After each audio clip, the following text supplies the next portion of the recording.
Any story that has the world scratching its head more than why the pool was so green during the diving competition at the Rio Olympics? Ryan Lochte claimed that he was robbed, except he wasn't.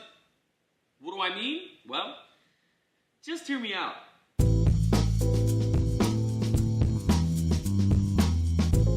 So for all of you whose heads are still spinning from this whole story, let's quickly recap.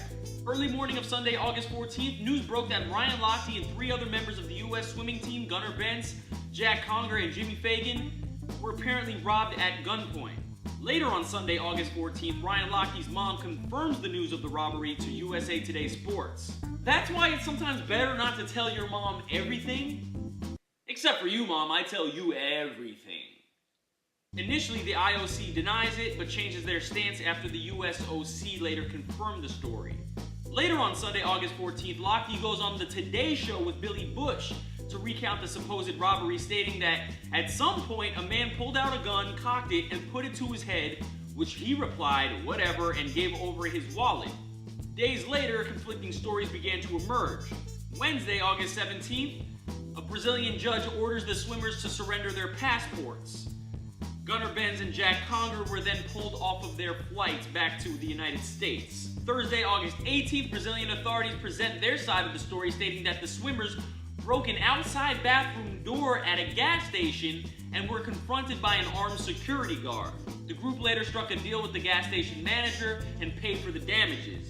This was around the same time that the swimmers who got stuck in Brazil started telling them what really happened. Later on August 18th, the USOC apologized for the athletes' behavior. August 20th, Lochte sits with NBC's Matt Lauer, admitting that he left out details of the robbery story and that he initially lied about the robbery because he was still intoxicated.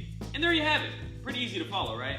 But as the story started to unfold, here were some of my reactions. Lochte went with the old hair switcheroo for the interview with Matt Lauer. I guess he decided that the world can't take a guy seriously that has blue hair. Sadly, I can't say that I was too surprised when I found out that the Americans were involved in this.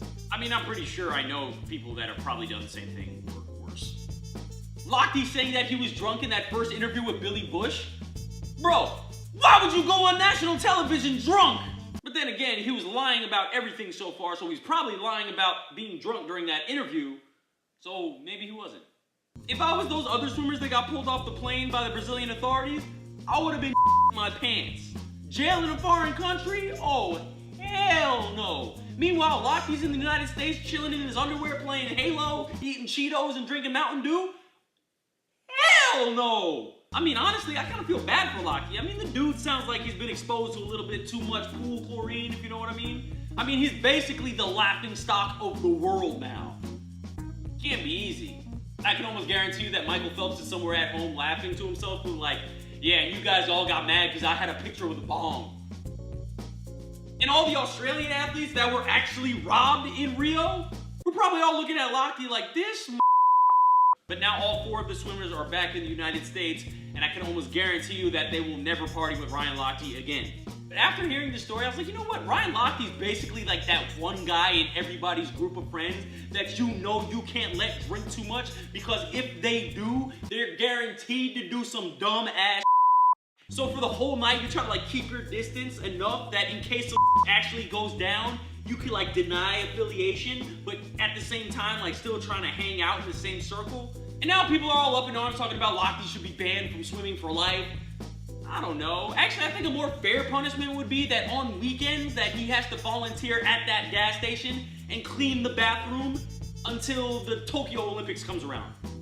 But anyway, kids, what is the lesson that we have learned today? That blue hair really stands out on a surveillance video.